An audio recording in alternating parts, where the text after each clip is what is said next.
nasceu em São Bernardo? Oi. Eu sou nascida em São Bernardo. Nasceu em São Bernardo. Mas fez alguns dos estudos seus em outras cidades, não é? Eu fiz Ciências Sociais na Universidade de São Paulo. Dá para ouvir? Não, agora é o Jorginho aqui. O Jorginho está chorando. Peraí. Qualquer coisa a gente vai parando, não tem problema não. Não, pode falar, eu vou dando mute aqui.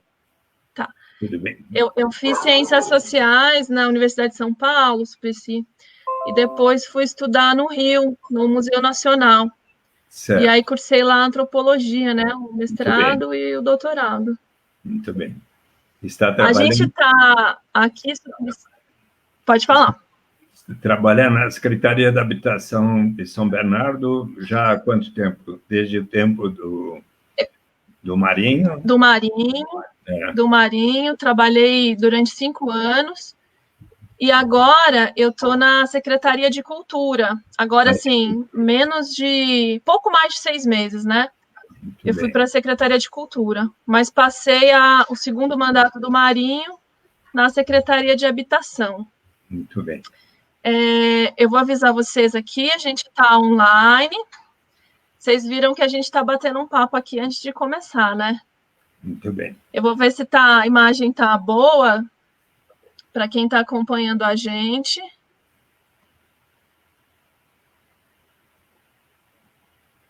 Áudio e vídeo estão bons. Cíntia, está tudo bem? Parece que dessa vez o áudio e a imagem estão bons, né? Se tiver qualquer problema, Cíntia, avisa a gente também, tá bom? E a pronúncia correta... Eu já avisei também. A pronúncia correta de seu nome, Ariana... É o nome... De que origem? Rumenstein. Rumenstein. O sobrenome é alemão. Alemão. O sobrenome é alemão, mas boa parte da família é do leste europeu, da antiga Iugoslávia e Hungria. Certo. Muito bem. E você conhece lá a Alemanha, a Hungria e a... eu não conheço. Iugoslávia antiga? Eu conheci a Iugoslávia. Eu não Em 1962. Conheceu?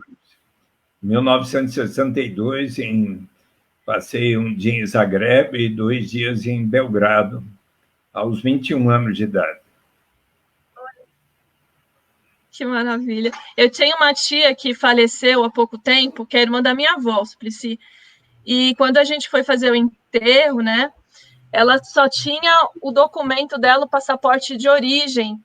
Ela nunca tinha passado por nenhum sistema brasileiro, né, que tivesse algum outro documento. Então, na hora de fazer a documentação, o único documento disponível era o próprio passaporte de um país que não existe mais, né?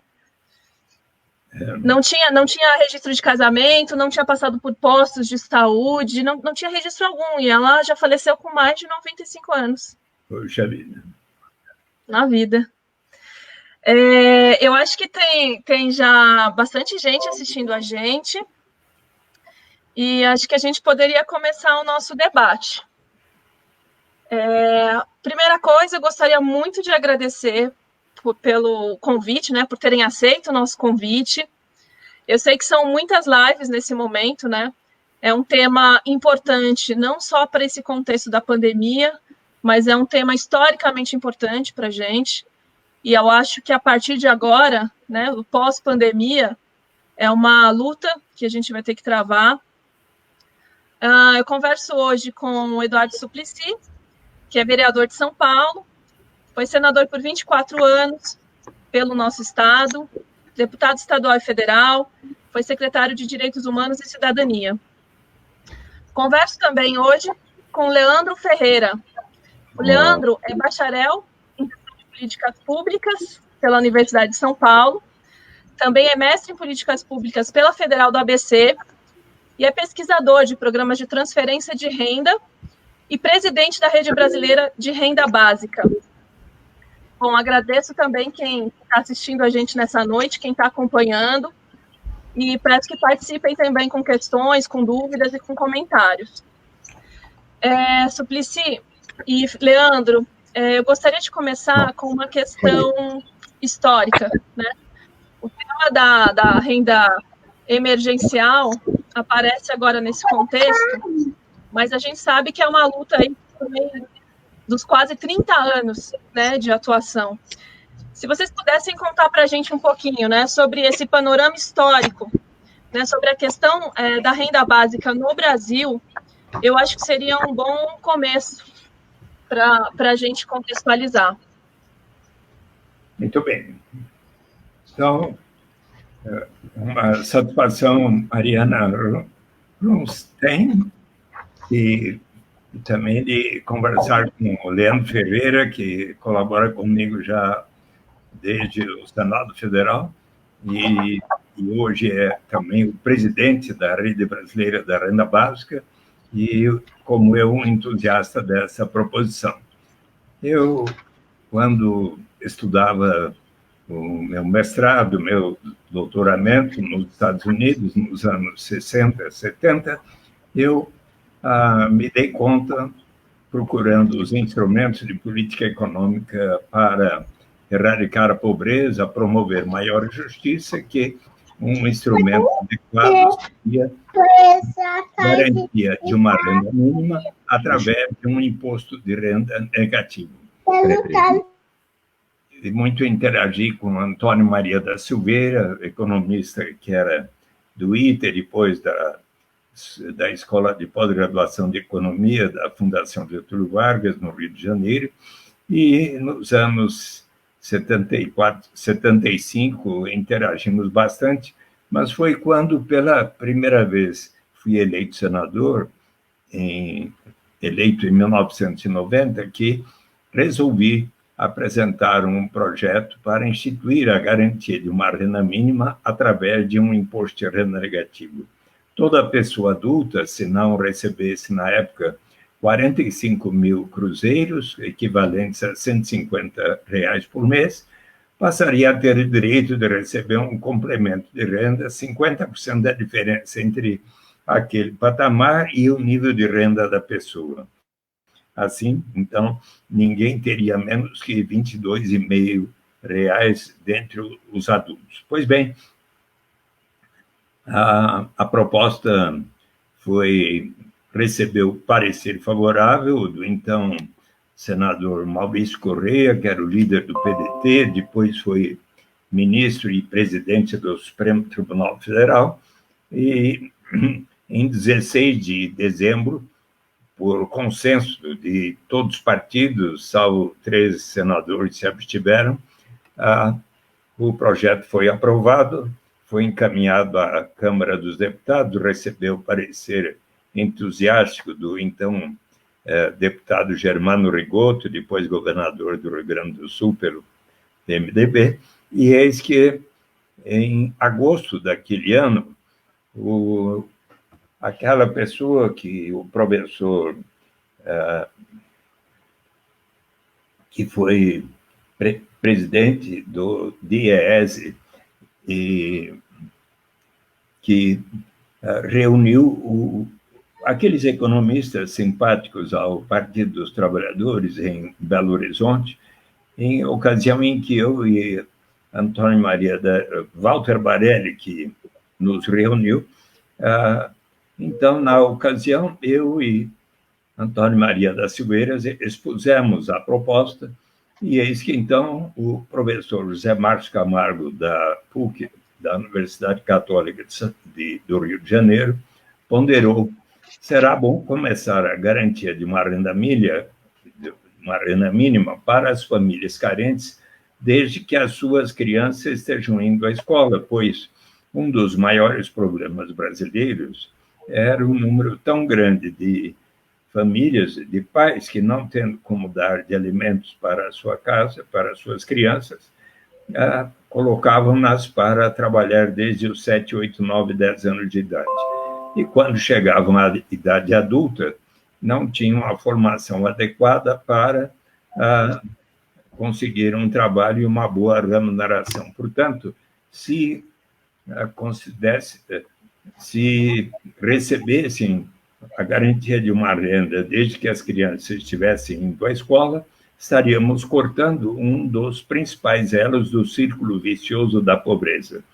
E ele escreveu sobre isso na Folha de São Paulo, 2 artigos, um em 91, outro em 93, e quando foi de 94 para 95, o então governador eleito pelo PT, Cristóvão Buarque, do Distrito Federal, e em Campinas, o então prefeito José Roberto Magalhães Teixeira, do PSDB, ambos iniciaram projetos de garantia de renda mínima relacionados à educação, que acabaram tendo bons resultados, e já em outubro daquele ano, Ribeirão Preto, depois Jundiaí, Belo Horizonte, Mundo Novo, Caxias do Sul, Belém do Pará e tantos outros municípios, inclusive do ABC, passaram a instituir programas de renda mínima associados à educação.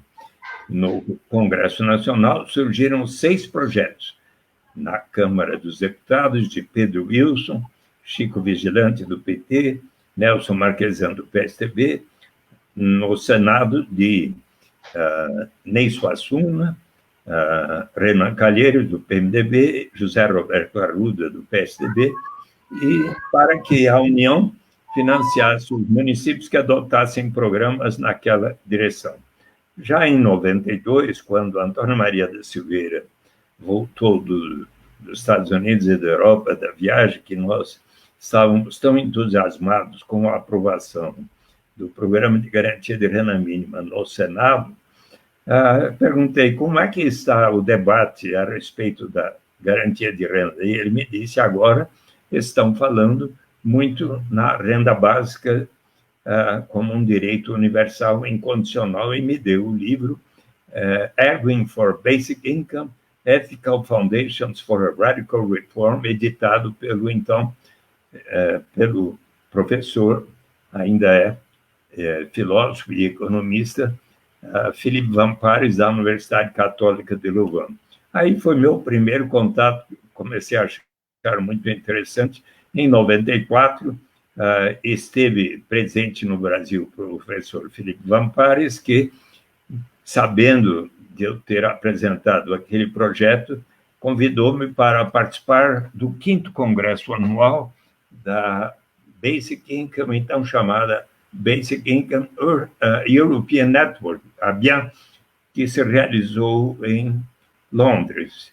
E eu ali conheci muitos, então, como Guy Stenning e muitos economistas que lutavam por essa proposição, pois, em 1984, o professor Philippe Van Parijs e mais 2 economistas apresentaram um trabalho para o Collège d'Europe, na Bélgica, que receberia o prêmio do rei Balduíno da Bélgica, e eles justamente fizeram um trabalho sobre as origens da proposta da renda básica de cidadania, ganharam $4.000 como melhor trabalho, e com esses recursos eles resolveram reunir cerca de 50 economistas, filósofos, cientistas sociais que estavam estudando formas de transferência de renda e de como erradicar a pobreza,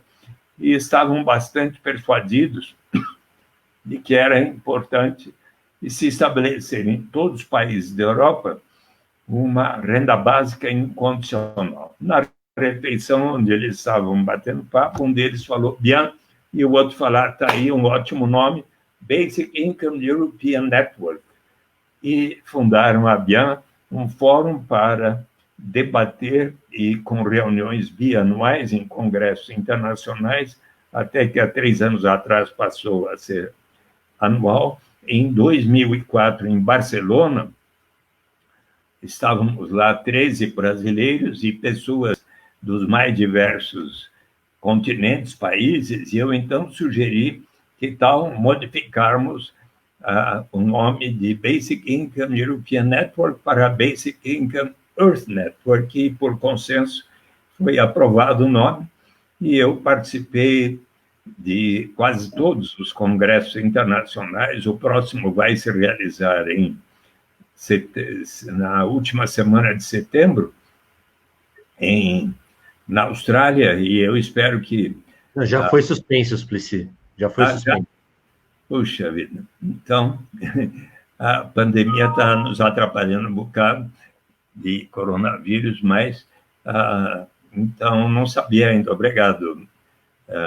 E de maneira tal que o próximo, em princípio, será na Austrália, então provavelmente vão adiar para uma data mais oportuna, sem o perigo do coronavírus. E então, em 96, novamente esteve no Brasil o Felipe Vampares. E eu, então, solicitei uma audiência com o presidente Fernando Henrique Cardoso e ele próprio, e então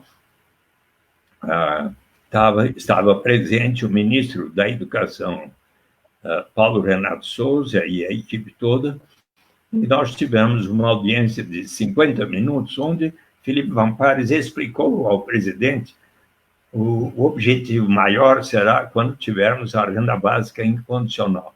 Mas iniciar relacionando a garantia de uma renda às oportunidades de educação constitui um investimento em capital humano. E, portanto, é um bom começo. E o presidente Fernando Henrique deu, então, o sinal verde para que fosse aprovado o projeto de Nelson Marquesan, que inclusive estava na audiência, ao qual foram apensados os 5 outros que eu citei, e no segundo semestre de 97, esse encontro foi 22 de outubro de 96. No segundo semestre de 97, foi aprovada a Lei 9.533, pela qual a União financiaria em 50% todos os municípios que adotassem projetos naquela direção, começando pelos 20% de menor renda per capita, depois seriam os 20% seguintes, daí até que no 5º ano todos teriam aquele direito, mas quando chegou no 4º ano, pelos efeitos positivos que estava se observando, o próprio presidente Fernando Henrique resolveu baixar medida provisória, logo aprovada por todos os partidos no Congresso Nacional, com nova lei pela qual a União financiaria em 100% todos os municípios que adotassem programas de renda mínima associados à educação e pagando para os 5.570 municípios brasileiros. Foi um salto e daí, pouco depois, surgiu o auxílio gás, pela qual as famílias carentes receberiam R$15 por mês para poder comprar o gás. Logo, também, 6 meses depois, veio a lei do cartão alimentação, que permitia que as famílias que tivessem crianças até 6 anos, que vacinassem as suas crianças, também receberiam o mesmo auxílio. Esse foi o Bolsa Alimentação. E quando o presidente Lula foi eleito, logo em fevereiro de 2003, então ministro José Graziano da Silva, como ministro do Combate à Fome, o presidente Lula lançou o programa Fome Zero, pelo qual as famílias carentes receberiam um cartão alimentação equivalentes a R$50, que só poderiam ser gastos em alimentos. Eu me lembro de ter estado em Guaribas e Acauã, cidade de menor renda per capita no país, onde foi lançado este programa. E, pois bem, o programa Bolsa Família evoluiu de 3,5 milhões de famílias em dezembro de 2003, crescendo, e chegou a 14.200.000 famílias em julho de 2015, no governo Dilma. Depois, durante o governo Temer, chegou a baixar um pouco, mas ele terminou também com 14.200.000. No governo Jair Bolsonaro, houve um acréscimo até 14.330.000 em maio do ano passado, mas aí, ao mesmo tempo que ele anunciou que pagaria um 13º salário em dezembro, na verdade, houve uma diminuição significativa, baixando 1.200.000 para 13.100.000 em dezembro de 2019. Todavia, há 2 semanas atrás, o ministro Onyx Lorenzoni, da Cidadania, anunciou que estava de volta um número aproximado de 14.200.000 famílias. Avalio que será interessante que, como um passo, venhamos a definir como é o programa Bolsa Família atualmente. Mas, ponderando que será bom que o Leandro fale um pouco, acho que posso passar a palavra para ele explicar quais são as regras hoje, quais são as famílias que têm o direito e que recebem os benefícios do Bolsa Família e como eles se caracterizam. Por favor, Leandro. Suplicy, para mim é uma honra pegar essa parte sua aí, que questiona, inclusive, sobre as regras e pergunta quem sabe. Em geral, as pessoas fazem muita confusão, inclusive porque a renda básica, sendo mais simples, né, a hora que comparada com o Bolsa Família, deixa o Bolsa Família ainda mais complexo em termos de regras. Mas, Ariana, antes de começar, só queria te agradecer também, né? Sabe que eu sou do Ruge Ramos, né? Então, a gente tem aí São Bernardo como nossa cidade natal. Sinto muita falta, não tenho podido ir. Tem um caso de coronavírus lá no prédio da minha mãe, onde minha mãe mora, no Ruge, né? E tanto ela quanto meu pai são do grupo de risco, então tenho evitado ir até aí. Estou sentindo bastante falta. Nunca passei tanto tempo sem ir a São Bernardo. Então, mas obrigado pelo convite e é uma honra estar aqui, inclusive porque trabalho com o Suplicy hoje também na Câmara Municipal de São Paulo. Ele mencionou desde o Senado, mas trabalho com ele também na Câmara e é uma oportunidade de aprender tanto todo dia e um privilégio poder atuar nessa causa da renda básica. Eu vou emendar direto no ponto do Suplicy sobre quais são os benefícios disponíveis hoje no Bolsa Família, né? Então, o Bolsa Família, ele tem as seguintes regras. Ele tem as faixas de renda que são consideradas para que as famílias que estejam inscritas no Cadastro Único sejam beneficiárias, né? O Bolsa Família começa com um benefício básico de R$ 89,00 hoje, né? Que é o mesmo valor, o mesmo patamar da faixa de extrema pobreza, e é pago às famílias inscritas nesse programa, inscritas no Cadastro Único como um benefício básico. Soma-se a isso a possibilidade de 5 benefícios variáveis que são de R$ 41,00 cada um, pagos às crianças de 0 a 15 anos e 11 meses. Também é possível adicionar valores em função de uma mãe que esteja grávida e por isso recebe também mais R$ 41,00, e uma mãe que seja nutriz, né, que esteja amamentando e que recebe também mais R$ 41,00. Adolescentes entre 16 anos e 17 anos e 11 meses podem receber também o equivalente a R$ 48,00 cada um. Então, esses valores somados equivalem aí, dependendo da condição da família, ao benefício que elas recebem, acrescidos da diferença, se houver, entre o que essa família tem como renda per capita e o valor de R$ 89,00. Então, somada toda a remuneração que aquela família já tem, os benefícios que ela já recebe, mesmo o salário ou o dinheiro que recebe de bicos que ela já tenha.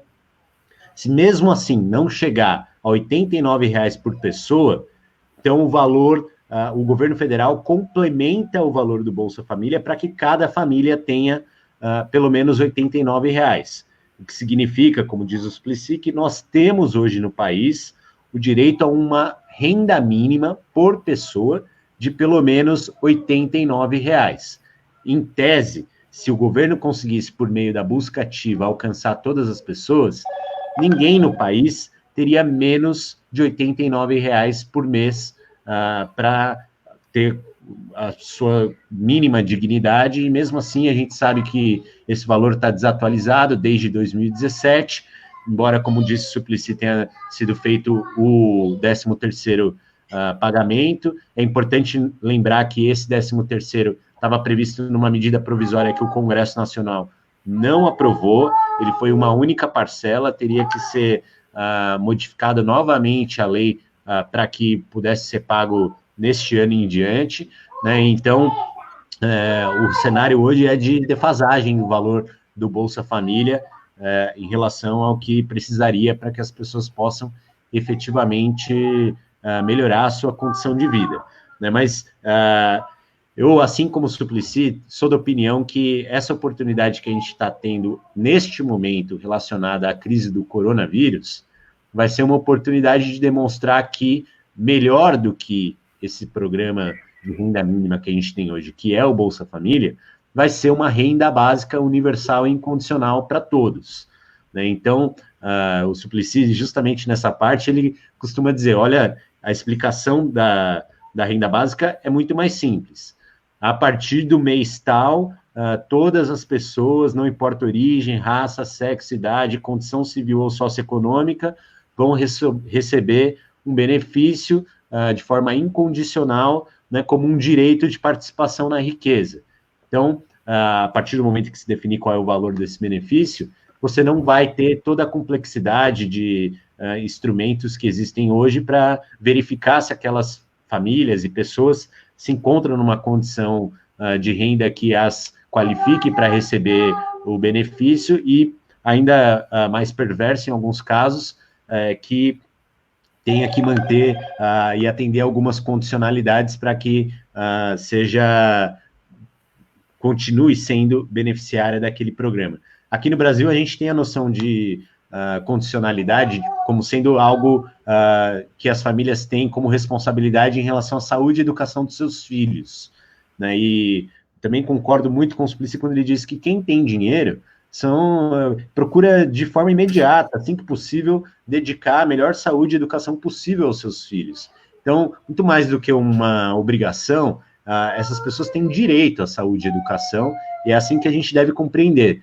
Mas em muitos outros lugares, essas condicionalidades desse tipo de programa de renda mínima, né, são associadas à responsabilidade de as famílias ou os indivíduos que recebem continuarem, por exemplo, procurando emprego, aceitando empregos que, por vezes, as pessoas não têm a intenção de aceitar, e que tenham, por exemplo, que se qualificar tecnicamente, comparecer a cursos de formação e assim por diante. Isso está muito bem descrito, né, muito bem representado naquele filme Eu, Daniel Blake, né? Não sei se você assistiu, Ariana, que fala sobre um personagem que tenta receber lá os benefícios da Seguridade no Reino Unido, né, e enfrenta uma burocracia tamanha, condicionalidades de tal forma que tem que ficar o tempo todo recorrendo e acaba entrando em diversas das armadilhas que esses benefícios geram, como a armadilha do desemprego, em que a pessoa prefere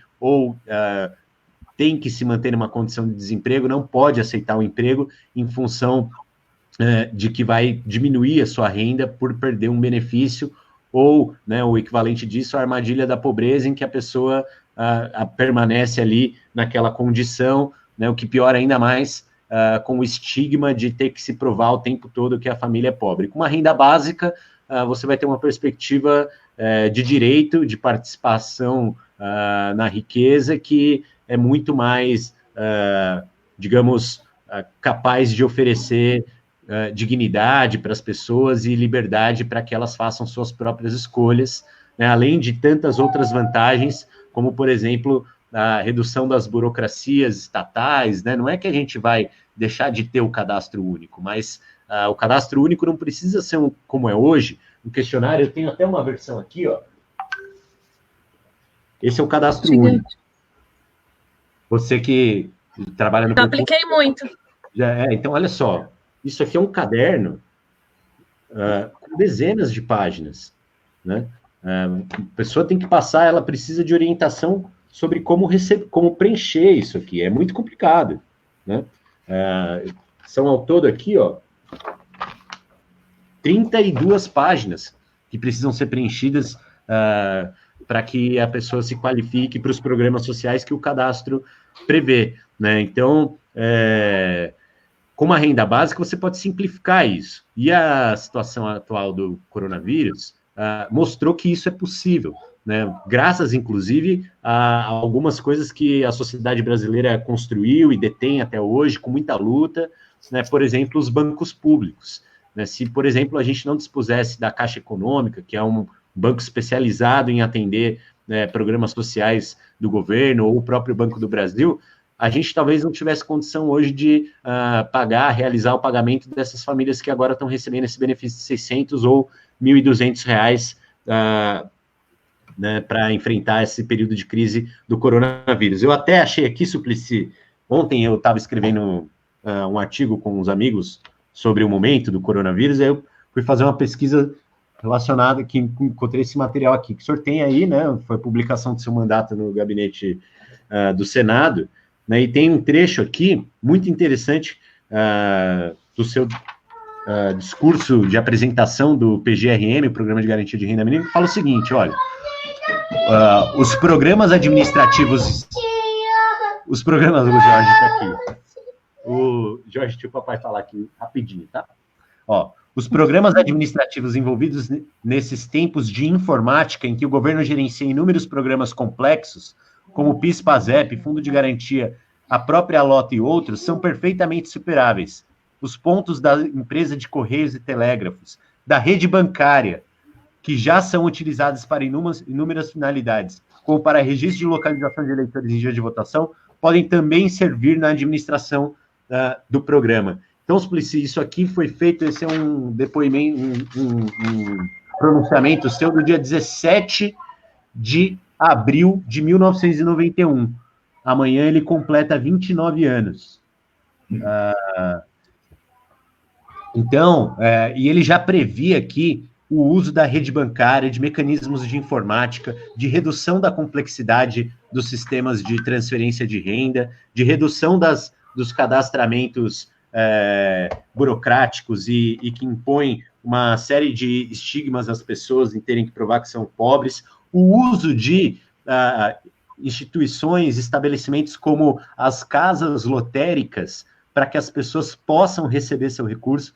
Tudo isso está antecipado há muito tempo no debate sobre a garantia de renda no Brasil, e boa parte disso se deve, evidentemente, acho que isso está muito bem reconhecido hoje, a atuação do Suplicy ao longo desse tempo. Tem uma série de contribuições, muita gente ajudou, né? Tem uma briga que é uma besteira sobre quem é o criador do Bolsa Família. Na verdade, foi a sociedade brasileira que amadureceu essa ideia ao longo de muito tempo, tem atores chaves para isso, mas é algo que que a gente tem que encarar, principalmente a gente do PT, né, como uma conquista que é da sociedade, não apenas algo que é de propriedade de um campo político apenas, né? E a renda básica vai ser assim também, porque ela vai ser para todos, né? Então, eu tenho convicção aí, não só pela proximidade com o Suplicy, que eu tenho o privilégio de ter, mas também pela pesquisa que realizo há bastante tempo,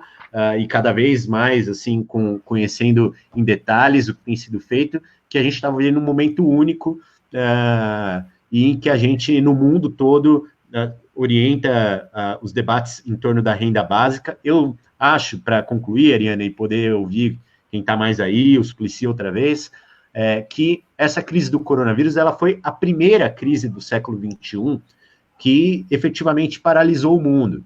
Teve outras de alcance global, como o terrorismo, os ataques às Torres Gêmeas, as primeiras guerras, os choques do petróleo, de certa forma, desses anos 2000, mas uma crise que paralisou o mundo, essa é a primeira.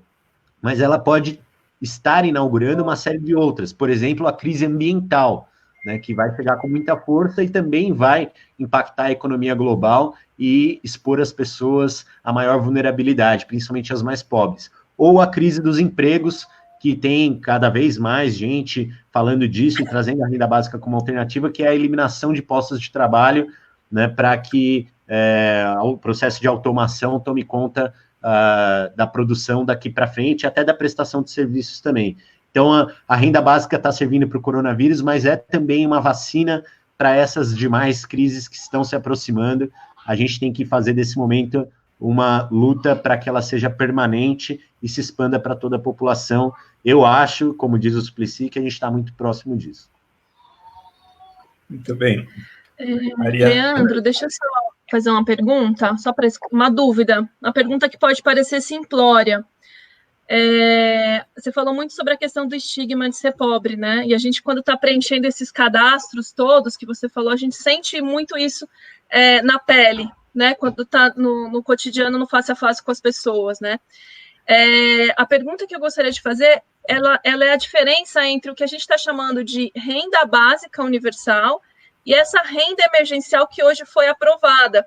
Eu acho que a conexão com o Bolsa Família ficou clara, né? E dos desafios. Mas acho que para quem está assistindo, talvez, se vocês pudessem fazer essa diferenciação, né? O significado da aprovação da renda emergencial e qual a relação com a renda básica universal. Suplicy, fica à vontade, se o senhor quiser. Eu sei que o senhor tem. Pois bem, com respeito ao Bolsa Família, é importante assinalar os economistas do IPE, há 2 semanas atrás, informaram que será importante fazer o reajuste pela defasagem já há 2 anos e pouco, então, que precisaria ajustar pelo menos em 29% os valores que o Leandro mencionou das regras do Bolsa Família hoje. Mais e mais, estudando as formas de transferência de renda, interagindo com os filósofos economistas que estão debatendo esse assunto em tantos países, em especial na Basic Income Earth Network, eu fiquei persuadido de que melhor ainda do que se garantir a renda mínima através de um imposto de renda negativo com as condicionalidades como de educação e de saúde, será o dia em que tivermos a renda básica incondicional, universal, como um direito de todos participarmos da riqueza comum de nossa nação. A ninguém será negada, até para a vereadora Ariana Runstein, para o prefeito de São Bernardo, o governador João Dória, o presidente Bolsonaro, o mais bem-sucedido empresário brasileiro. Sim, obviamente, os que temos mais, eu próprio, estaremos contribuindo proporcionalmente mais para que nós próprios e todos os demais venham a receber, e daí com as extraordinárias vantagens de eliminarmos, como o Leandro falou, toda e qualquer burocracia envolvida, eles têm que pagar, mostrar quanto ganha na carteira de trabalho assinada no mercado formal ou informal, qualquer atividade que façamos na rua.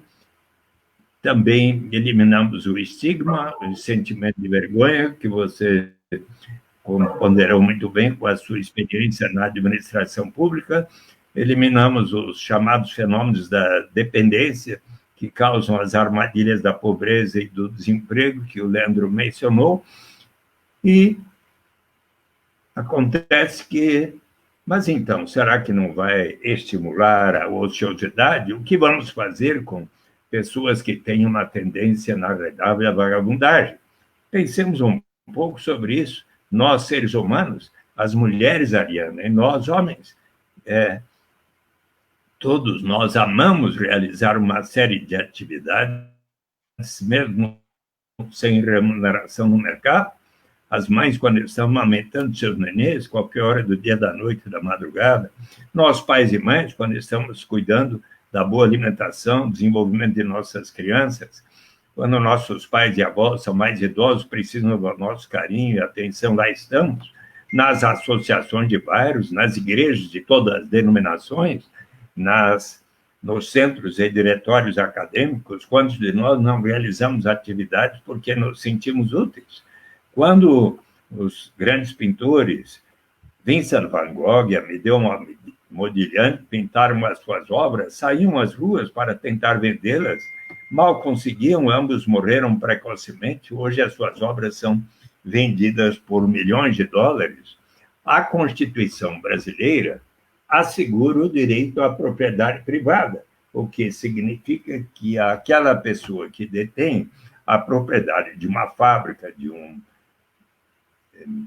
uma fazenda, de um banco, de hotéis, de restaurantes, de títulos financeiros, de propriedades imobiliárias, ela tem o direito de receber lucros, juros, aluguéis, os rendimentos do capital. Eu lhes pergunto, será que uma pessoa, para receber tais rendimentos do capital, segundo a nossa lei maior, precisa necessariamente comprovar que esteja trabalhando, que suas crianças e adolescentes estejam indo à escola? Não. Então, se asseguramos aos mais ricos o direito de receber tais rendimentos, por que não estendermos a todos, ricos e pobres, todos o direito de participarmos todos da riqueza comum criada em São Bernardo do Campo, na floresta amazônica, lá na cidade maravilhosa do Rio de Janeiro, na vida cultural excepcional de São Paulo, em Foz do Iguaçu, no Pantanal do Mato Grosso, uma questão de bom senso. Então, é importante que nós venhamos a compreender como se trata de uma decisão inteiramente de acordo com os fundamentos desta proposição. Mas, portanto, se todos recebermos a renda básica, daí para diante, tudo será estímulo para o progresso de cada pessoa progredir. Como diz o filósofo Bertrand Russell, eu defendo o direito de todas as pessoas receberem o necessário para a sua sobrevivência, e daí para frente, cada um vai receber de acordo com a sua capacidade de produtividade, criatividade e tudo. Mas a ninguém deve ser negado um mínimo para a sua sobrevivência.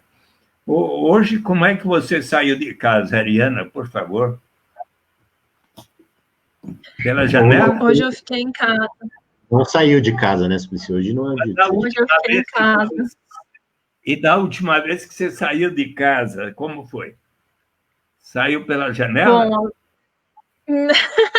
pela porta.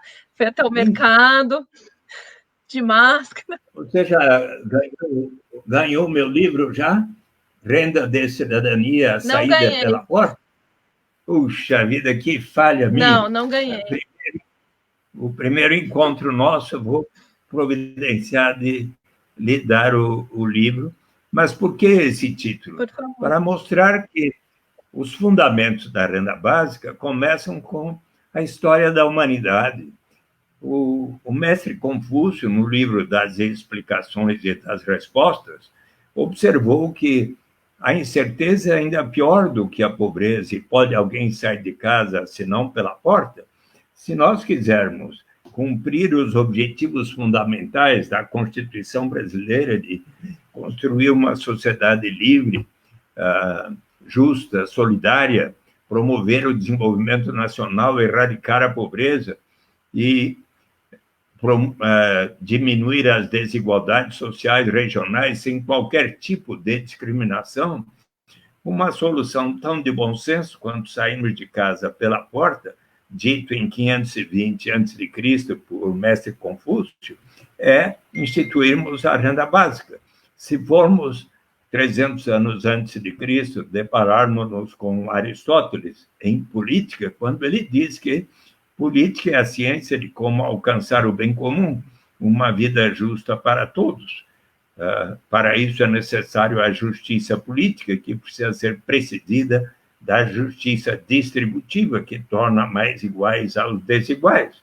Se nós formos à Bíblia Sagrada, no Antigo Testamento, a palavra mais citada é, em hebraico, tzedakah, T-Z-E-D-A-K-A, que em hebraico é justiça social ou justiça na sociedade, o grande anseio do povo judeu, como também do povo palestino.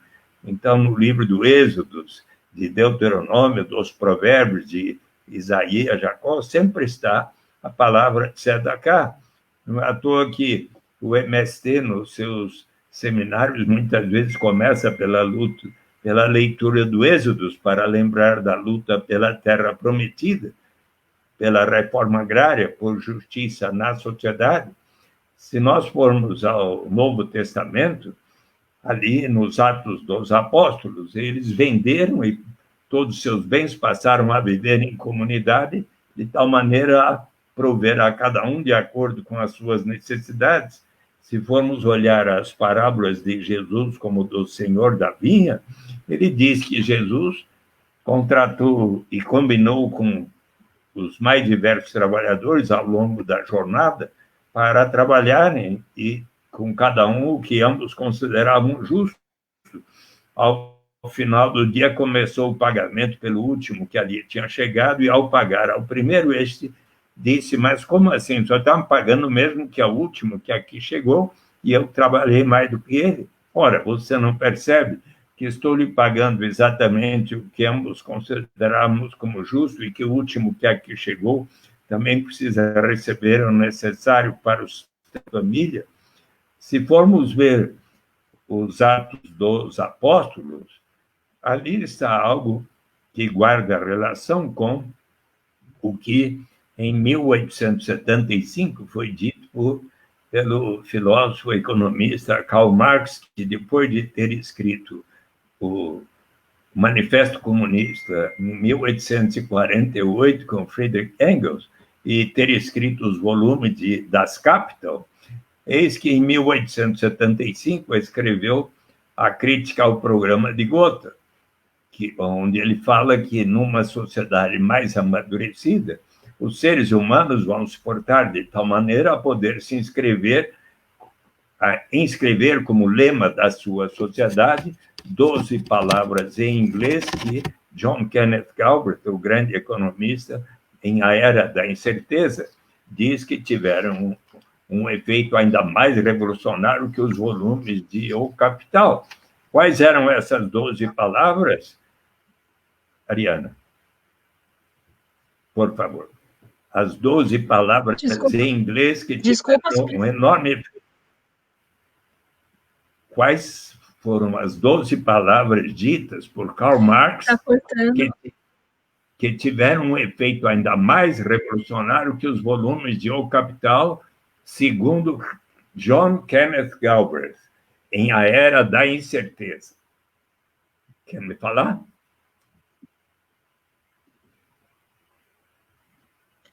Quer falar, Leandro? Eu não arrisco aqui. Você sabe. From each according to his capacity, to each according to his needs. De cada um, de acordo com a sua capacidade, a cada um de acordo com as suas necessidades. Pois bem, um dia eu estava fazendo uma palestra para as comunidades eclesiais de base, lá em Brasília, na Conferência Nacional dos Bispos do Brasil, conferência presidida pelo saudoso Dom Luciano Mendes de Almeida, que defendia muito os direitos humanos. E quando eu terminei a palestra, após citar dezenas de pensadores que defendem a renda básica, eis que ele me disse: Eduardo, você não precisa citar o Karl Marx para defender a sua proposta, porque ela é muito melhor defendida por São Paulo na segunda epístola aos Coríntios.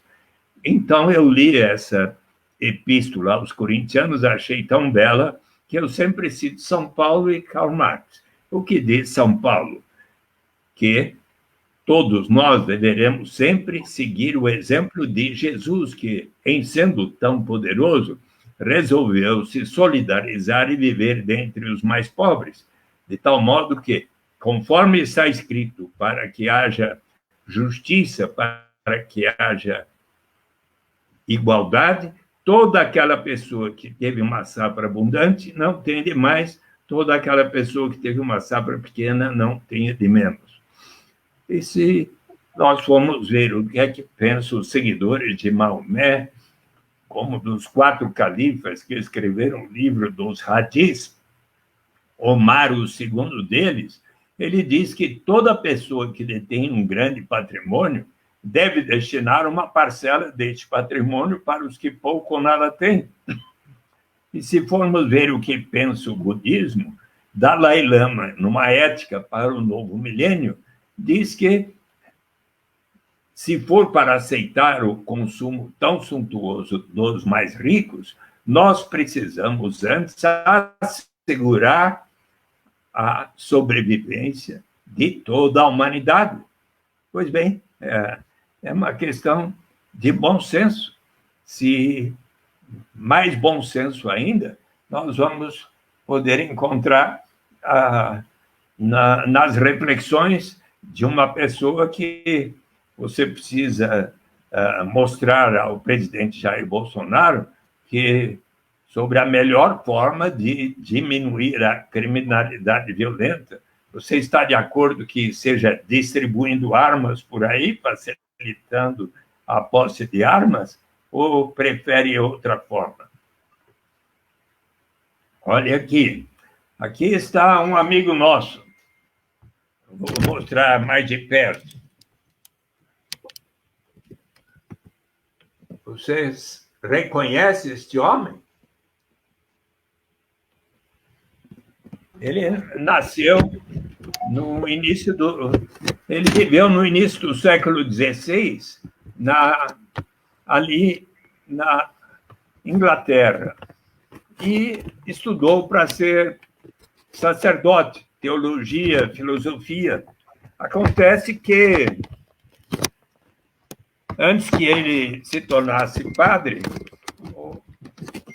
o rei Henrique VIII o convidou para trabalhar na corte, onde ele se tornou um homem de extraordinária influência e se tornou embaixador, foi designado embaixador na Bélgica.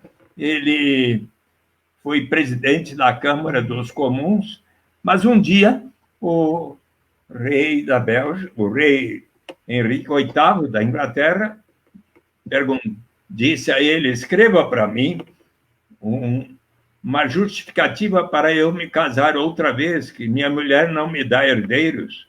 Eu não posso, não é o que eu penso. Ambos eram católicos. E se você for a Londres, na Inglaterra, e observar logo à esquerda, no parlamento, tem um enorme espaço, como se fosse uma catedral, sem bancos, e ali no meio tem um círculo, onde está escrito: aqui foi julgado e condenado Thomas More, esse nosso amigo, e daí decapitado por causa daquela recusa. Antes, porém, ele, quando estava na Bélgica, começou a escrever Utopia, um livro tão gostoso de ler e que traz uma lição que o nosso presidente precisa conhecer. É preciso que você faça um esforço para ele logo aprender.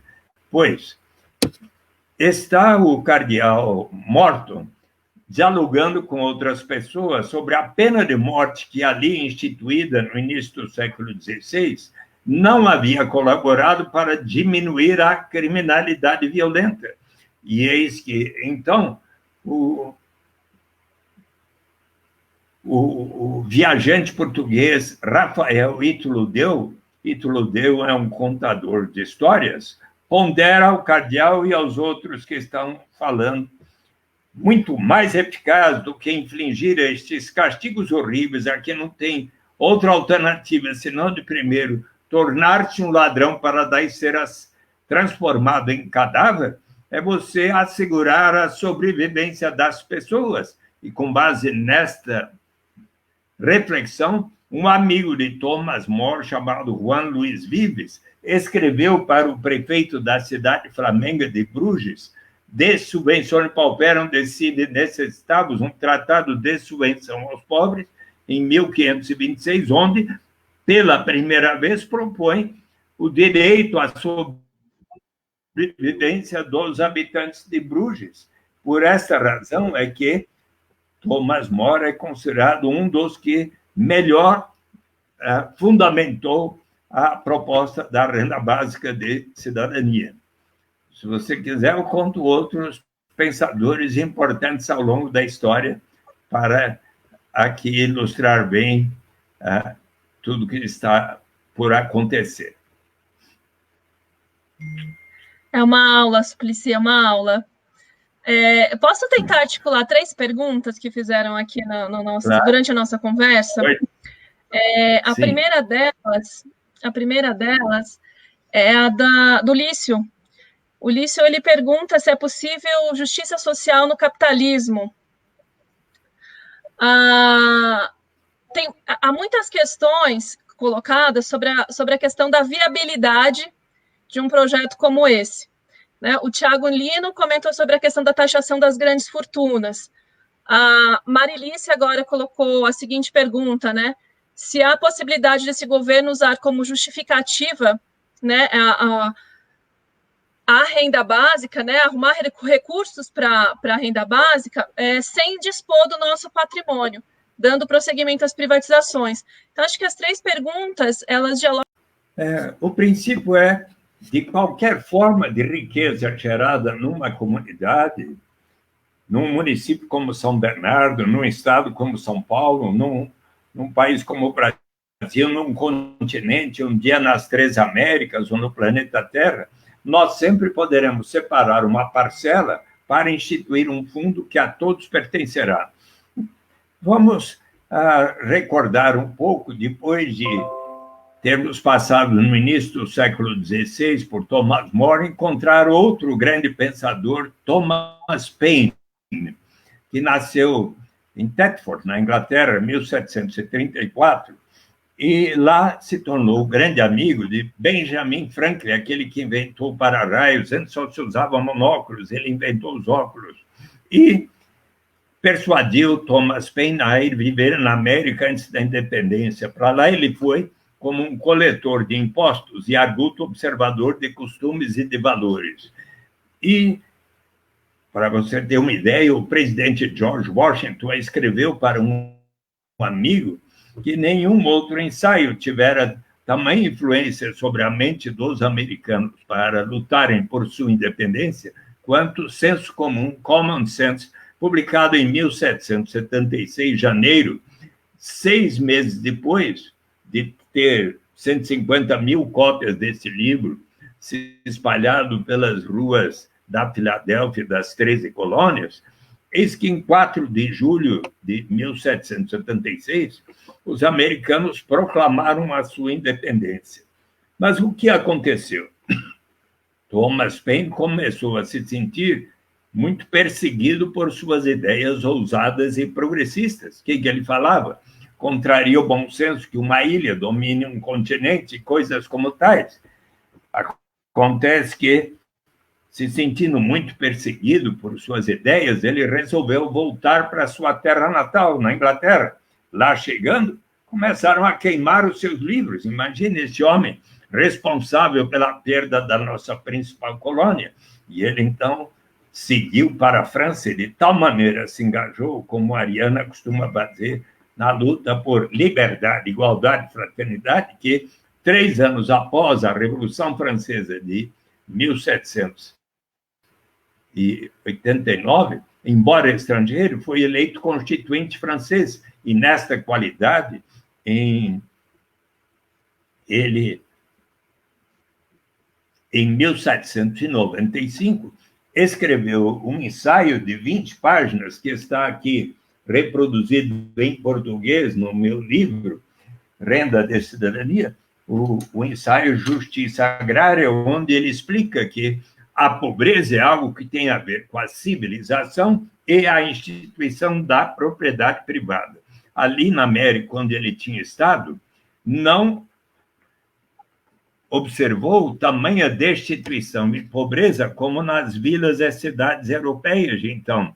Por que razão? Porque na América a propriedade era comum dentre os índios, mas ele considerava de bom senso que uma pessoa que cultive a terra, realize benfeitorias na terra, possa usufruir do seu trabalho na sua propriedade, mas era o seu plano que toda pessoa que assim o fizesse destinasse uma parcela de seu rendimento para um fundo que a todos pertenceria, e deste fundo, uma vez acumulado, se pagaria a cada pessoa residente naquele país tanto um capital básico quanto uma renda básica como um direito inalienável de todos participarem da riqueza da nação.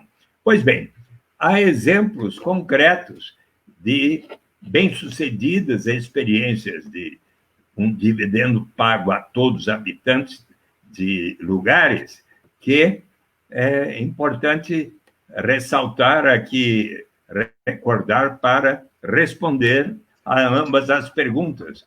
No início dos anos 60, o prefeito de uma pequena vila de pescadores chamada Bristol Bay observou que de lá saía uma grande riqueza na forma da pesca. Boa parte da população continuava pobre.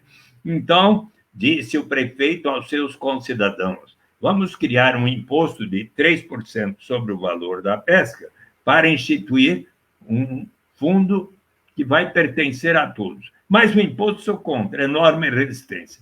Demorou 5 anos para persuadir a comunidade. Uma vez instituído, deu tão certo.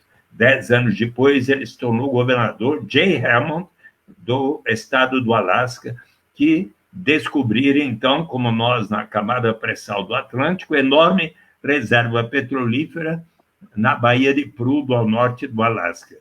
Como governador, em 1976, ele disse: nós precisamos pensar não apenas na geração presente, mas na vindoura, porque o petróleo, como outros recursos naturais, não é renovável. Vamos separar pelo menos 25% dos royalties decorrentes da exploração dos recursos naturais para formar um fundo que a todos pertencerá. E ele quis que todos debatessem e votassem. 76 mil disseram sim, 38 mil não.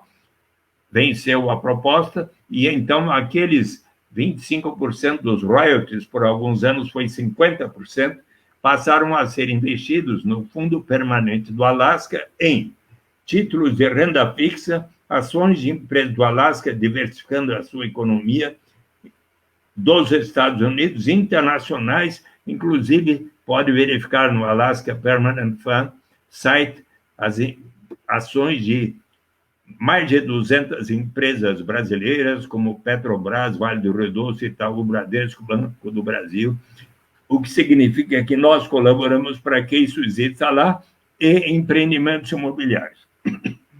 Então, o fundo evoluiu de $1 bilhão em 1980 para hoje 66 bilhões de dólares.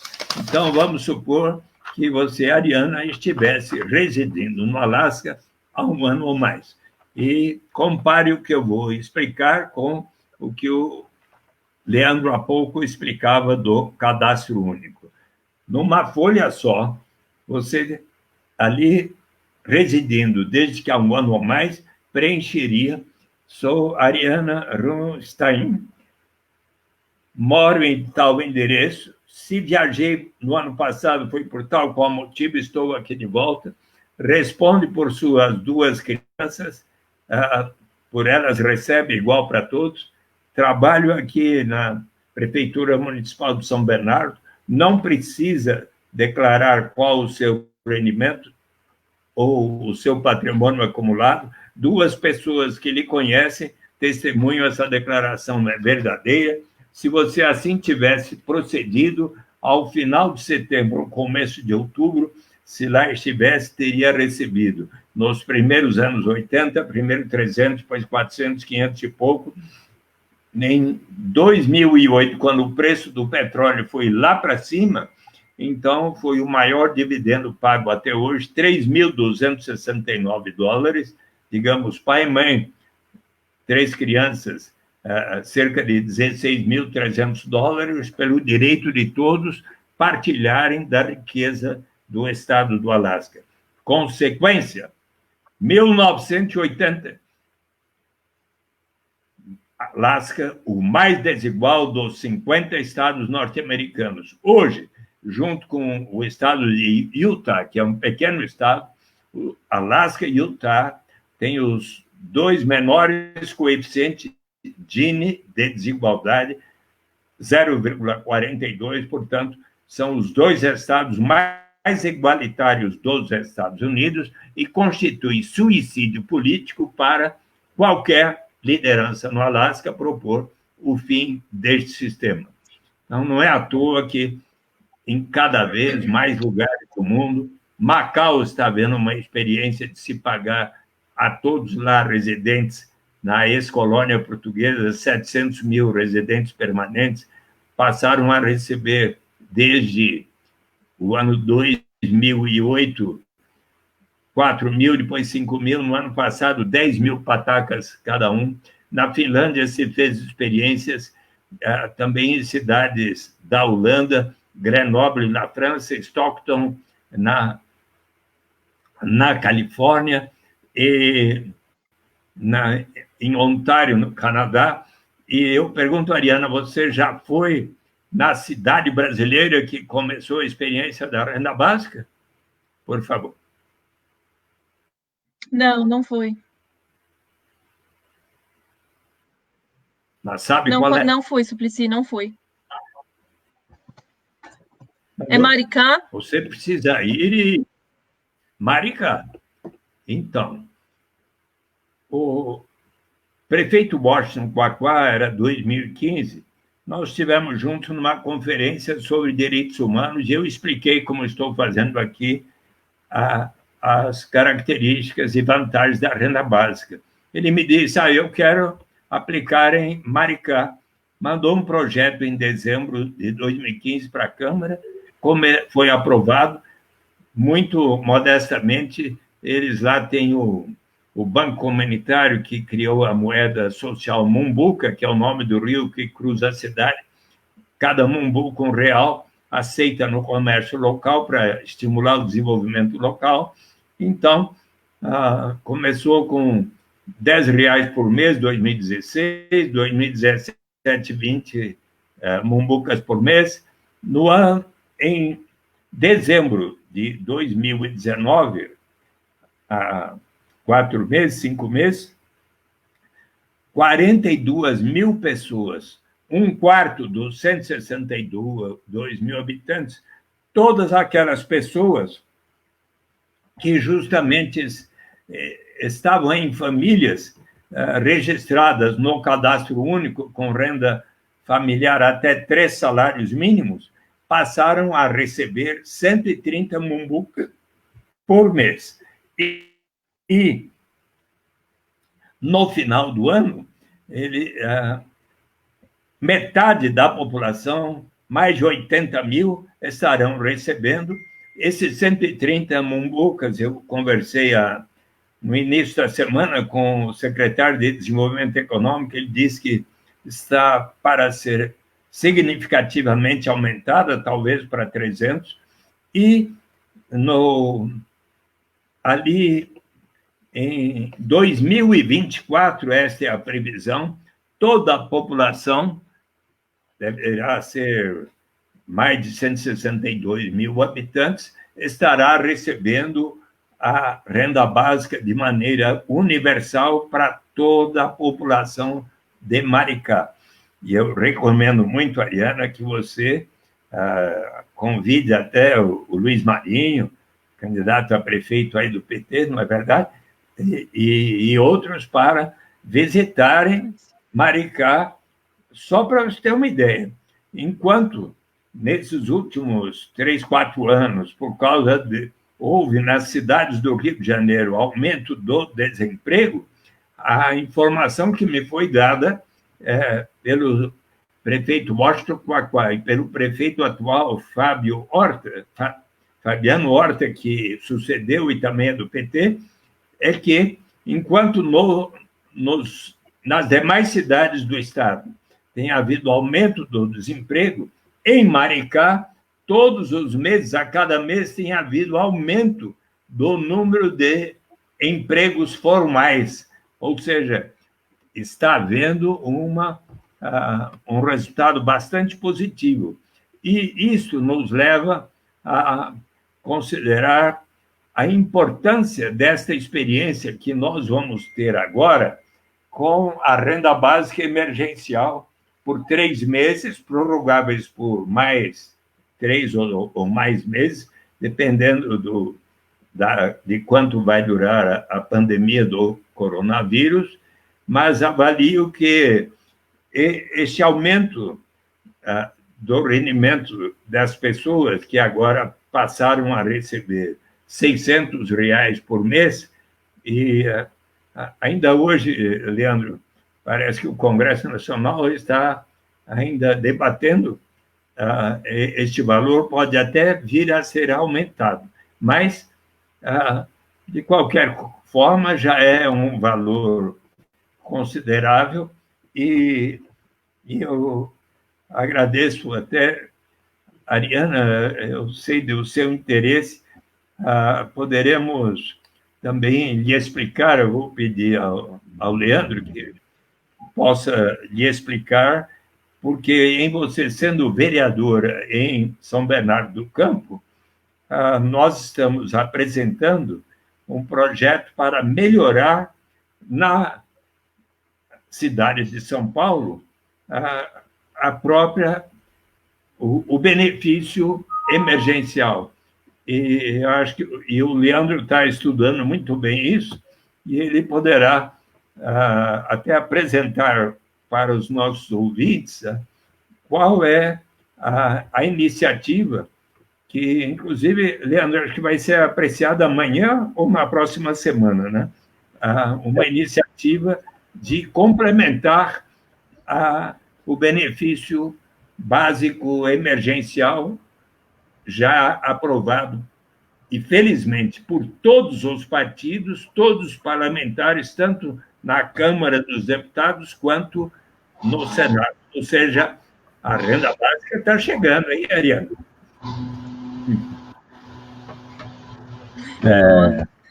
Ariana, foi importante esse ponto que o Suplicy tocou, porque assim como os programas de renda mínima ao longo da década de 90, a renda básica também pode começar em municípios e estados.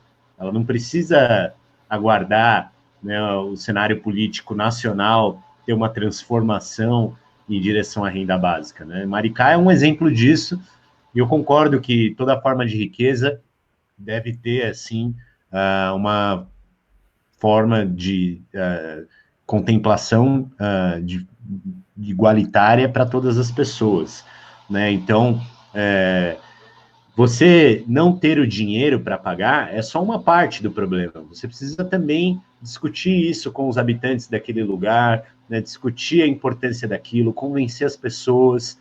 O plebiscito, o Alasca aprovou a medida lá, mas eles incluíram também um plebiscito, né, para que aquilo fosse aprovado pela população. O Suplicy já falou aqui, mas o próprio projeto de lei do Suplicy, antes da aprovação da lei da renda básica, tinha também a proposta de incluir um plebiscito para que as pessoas aprovassem a instituição da renda básica, né? Então, é possível, sim, iniciar isso em nível local, né, e a partir da importância que se dá a isso em nível local, né? Então, a gente está aqui, no caso de São Paulo, fazendo um ajuste no programa de renda mínima que existe desde o governo da prefeita Marta Suplicy, pelo PT,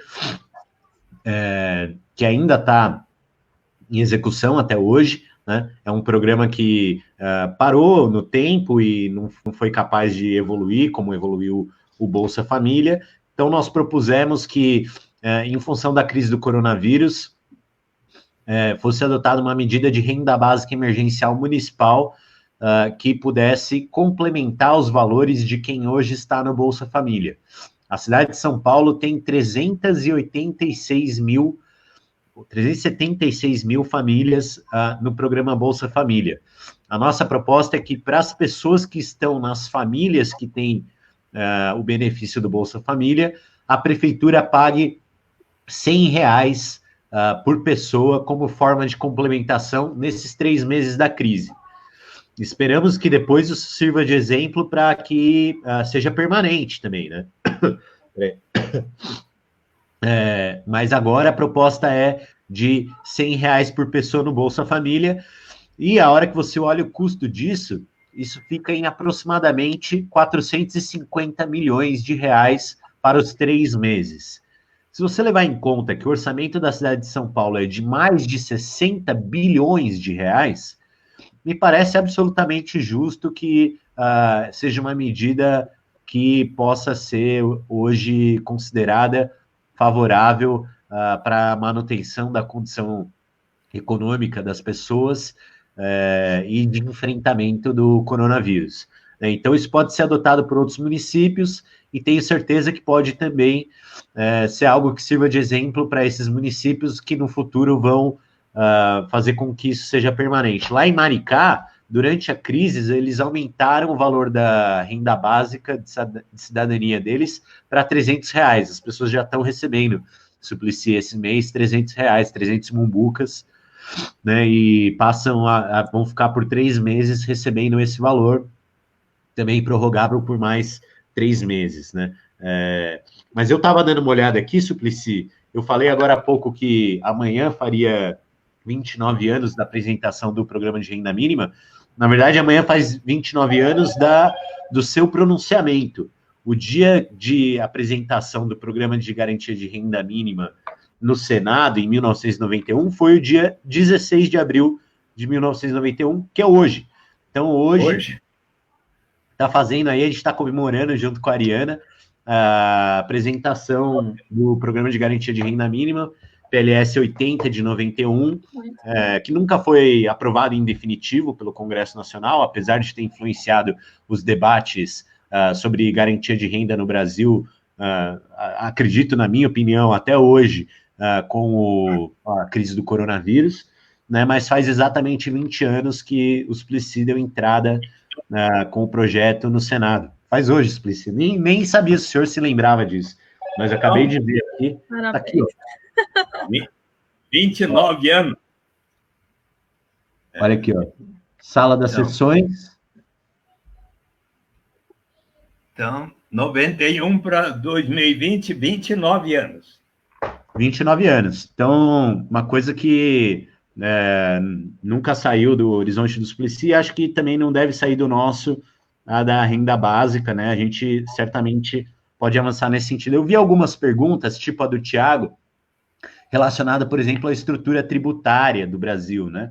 O Brasil tem uma carga tributária regressiva, que não é que impede que a gente pague a renda básica. Na verdade, a carga tributária no Brasil é regressiva desde muito tempo e não permite um financiamento adequado para as políticas sociais tais como elas são hoje, né? Então, alguns mecanismos podem ajudar a gente a corrigir isso, como, por exemplo, a taxação de fortunas, a melhor distribuição das alíquotas de imposto de renda, né? Outros acontecem num nível mais, digamos, de detalhes da carga tributária, né? Então, até falei hoje mais cedo num outro debate, né, e o Suplicy repete isso também bastante, porque acho que é ilustrativo, mas o valor que cada família que declara imposto de renda tem como dedução do imposto de renda por filho dependente até 16 anos, se diluído ao longo do ano,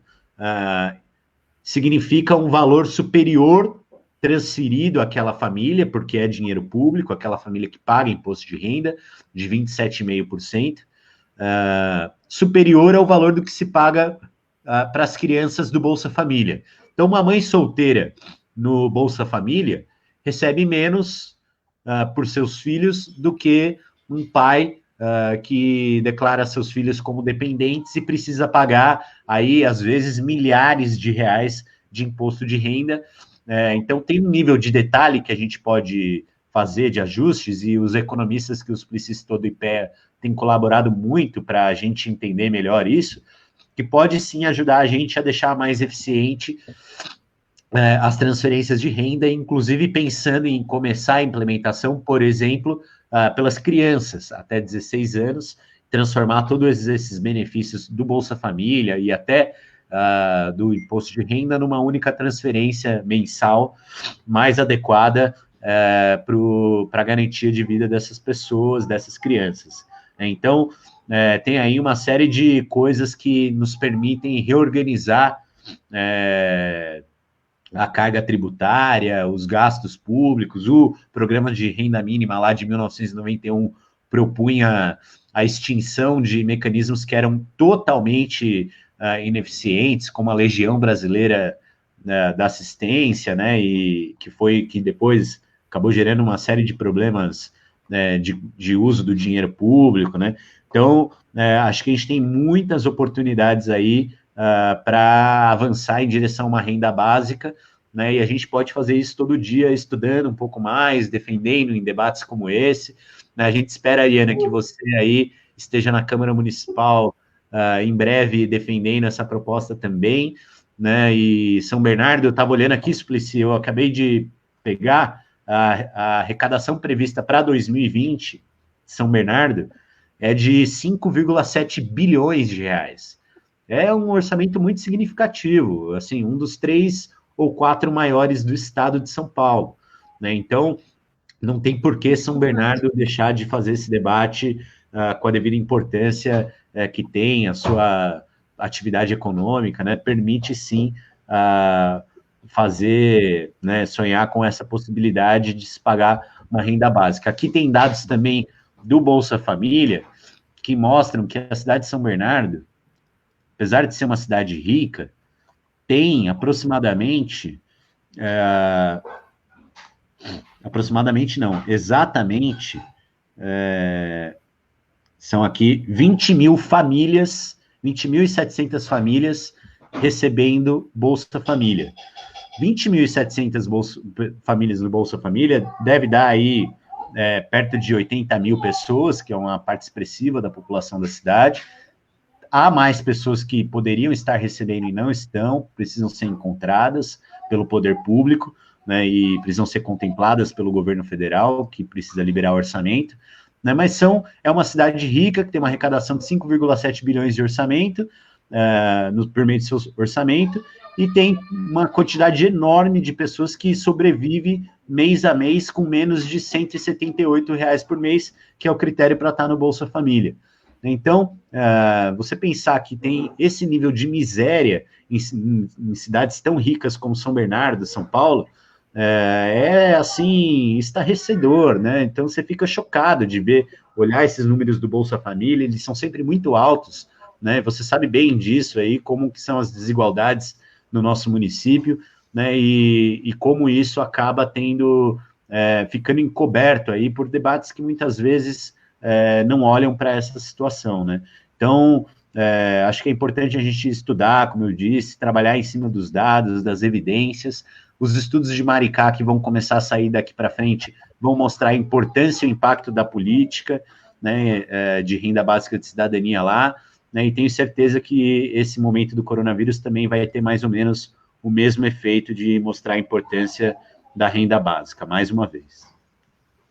Ariana, é importante, olha, é fato que Maricá tem os recursos do pré-sal que fazem com que tenha, por exemplo, uma receita por habitante da ordem de 16 mil por habitante, maior do que a de São Paulo por habitante, que é em torno de 5.500 por ano. Mas esses dados que o Leandro mencionou indicam que São Bernardo tem 7.125, se dividirmos 5 bilhões e 700 por 800 mil pessoas, e, portanto, tem uma arrecadação, de fato, muito significativa, e o que, acredito, permite visualizar proposição de caminhar gradualmente para instituir a renda básica de cidadania. Portanto, está ao seu alcance, Ariana. Ô, Suplicy, você tem outra live às 20 horas. Desculpa, Ariana. Eu ia falar exatamente isso. Assim, eu falei, eu sei que tem uma live às 20 horas. Eu queria dizer que tem uma série de perguntas. Se eu fosse ler todas aqui, daria acho que umas 3 lives, né? Só sobre esses assuntos. Mas eu acho que em alguma medida foram contempladas, porque muitas perguntas vão no caminho sobre a questão da viabilidade. Muita gente aqui buscando fazer os cálculos, né? Quanto paga de impostos, como ficaria. Então, assim, acho que o Leandro comentou, né, que tem técnicos que estão fazendo esses cálculos de que é possível. Às vezes, quando a gente olha para outras experiências, há muita gente que pensa que isso é possível em países europeus, países que alcançaram determinado nível de riqueza, né? Então, é algo que a gente foi desconstruindo, mas se a gente juntar todas as questões aqui, a gente consegue ter debate para muito tempo, né? Para não atrapalhar mais, até porque tem a próxima live, eu queria agradecer as pessoas, né, que participaram com as perguntas. Infelizmente, a gente não consegue atender a todas, né? Vou tentar fazer esse esforço depois. Agradecer ao Suplicy, a generosidade, ao Leandro, por compartilhar essa experiência de vocês, essa longa trajetória, né, uma batalha de anos em defesa da justiça social. Agradeço muito. Ariana, eu também quero muito agradecer a gentileza do seu convite. Uma vez superada a pandemia do coronavírus, se você quiser um dia convidar-nos para estar presentes para um diálogo na Câmara Municipal e convidando o povo para estar presente também, com o maior prazer me disponho a participar. E gostaria de também dizer o seguinte: ainda no último domingo de Páscoa, o Papa Francisco fez uma observação muito importante em favor da renda básica de cidadania universal, uma renda mínima para todos. E você sabe que seria organizado em Assis, na terra de São Francisco de Assis, na Itália, um encontro com mais de 2.000 jovens do mundo inteiro, uma delegação de 250 jovens até 35 anos foi convidada. E eles me convidaram para explicar a renda básica para eles na PUC, no ano passado. E daí gostaram muito e disseram: nós queremos que você também venha a esse encontro. Então, eu, como um jovem que estará com 79 anos em 21 de junho, vou lá me encontrar com o Papa Francisco, os jovens do mundo inteiro, e com a Amartya Sen e outros nobres de economia estarão lá. E nós vamos dialogar a respeito. E você sabe que o Papa Francisco, da última viagem que ele fez para a América Latina, conclamou os chefes de Estado a colocarem em prática aqueles instrumentos de política econômica que possam promover a justiça. E, então, dentre estes instrumentos está justamente a renda básica de cidadania. E, quando isto acontecer, nós estaremos próximos de comemorar o resultado da canção que os povos do mundo saíram às ruas para pedir que acabassem com as guerras do Vietnã, do Iraque, Blowing in the Wind, né? Agora o povo está esperando a cantoria. Então, você me acompanha, o Leandro também, tá bom? Vamos lá. Tá bom. Many roads must a man walk. You may call him a man. And how many seas must the white dove before she slips in the sand? And how many times must the cannonballs fly before they are forever banned? The answer, my friend, is blowing in the wind. The answer is blowing in the wind. And how many years must a mountain exist before it is washed to the sea?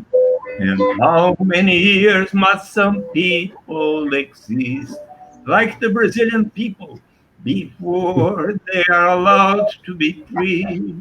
And how many times must a man stand his head and pretend that he just doesn't see? The answer, my friend, is blowing in the wind. The answer is blowing in the wind.